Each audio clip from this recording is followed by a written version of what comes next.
Hi, I'm Mitch Gallagher. Welcome to the Sweetwater Minute. Today we are joined by Marek from Bettermaker, all the way from Poland. Yeah, some jet lag. Yeah, I bet. I bet. When did you get in? Like 2 days ago, maybe 24 hours, Right. 48 hours. So you haven't quite adjusted yet, probably. No, I'm trying to, but you know, waking up at 4 o'clock. Right. Right. Well, we're glad to have you here. Thanks for coming to Sweetwater. But tell us a little bit about your company. How did you get started? It was a matter of need, really, because I'm a mix engineer, first of all, and I had a lot of recalls because I work with people mainly from abroad. And I'm based in Warsaw, so there is no real magic happening over there. And if I wanted to work on something good, then I had to get my services somewhere out there. And people were sending me stamps, and I did a lot of recalls because when somebody cannot sit with you in the studio, you get the recalls all the time. Right. Just for, you know, little reasons like more cowbell, you know, and stuff like that. But and I was thinking, what can I do with my analog gear and not take pictures all the time? So I figured out maybe I should build something because there's no such things on the market that would make my work faster. Right. So at the end, I did the first EQ that it's fully analog but digitally controlled, and from that, from the workshop in my live room that I didn't use anymore because of specializing in mixing, I developed a small company that's growing all the time, and now over 20 countries represent me. Wow. Wow, what a great story. Great story. So at this point, you have rack gear and you have 500 series gear. What is the difference as a gear designer for you? What challenges do you face when you go from full size to the 500 series?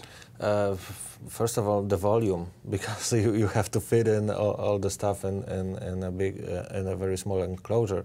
The 500 series also, you have to bear in mind that the power supply is already there, and you have to adjust to all the voltages that coming in and to get it right. And yeah, but it's for me it's a great format because first of all there are many wins.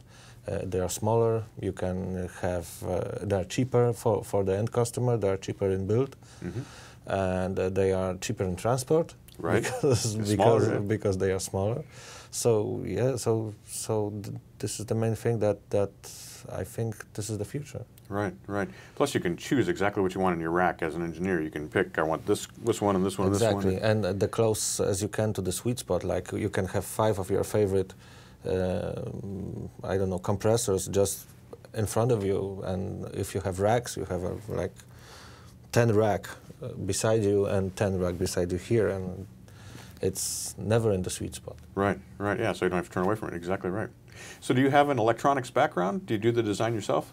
I was the main idea giver, actually. I have small electronics background, just enough for to be a good engineer in the studio, but actually the more sophisticated stuff was developed by my colleagues that I actually acquired to the company while I was doing the prototype. Sure. So we have a firmware and hardware engineer, and we have a software engineer and some assemblers. Right, right. Because you're doing pretty complex products. To have that digital control over that, it takes some, you know, it's more than just the analog circuits, which have to be great as well, but also all the digital and, as you said, the software to control it. Yeah, that's quite complicated. That's why our first product, the big EQ 232P, is quite on the higher end of the pricing, because we are a small company and it's so complex that we have to build that from scratch and be very, very careful because it's very sensitive. Right. And when we mastered that, we just decided to go to the 500 series, and right now we developed a module that's quite universal for us, and we can just work on the analog area. Right, right. From now on. Till now we had 2 modules in 500 series. It was the EQ 502P and EQ 542.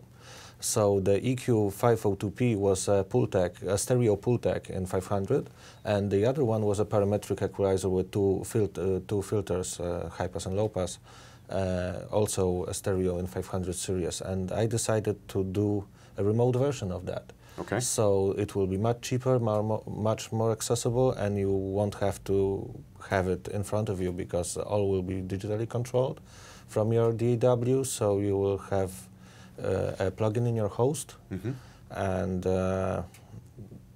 this will control the analog EQs in your rack. Okay. So you can have the rack even in your machinery room and don't care about space and always be in your sweet spot. Right, right.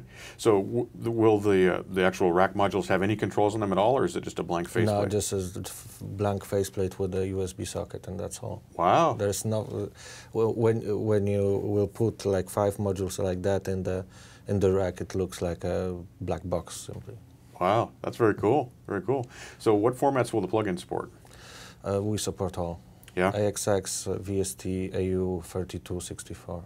And is it the same circuitry from an analog standpoint as you have in the other EQs? Yes, it's exactly the same as the big one, exactly the same as the earlier ones. It's all based on the same circuits. Wow. Exactly the same circuits. That's very exciting. So there'll be a Pultec style version. Yes. And then also a fully parametric. Yeah, 2 parametrics covering the whole spectrum, and 24 dB low pass filter and high pass filter, and 12 dB low pass filter. Okay.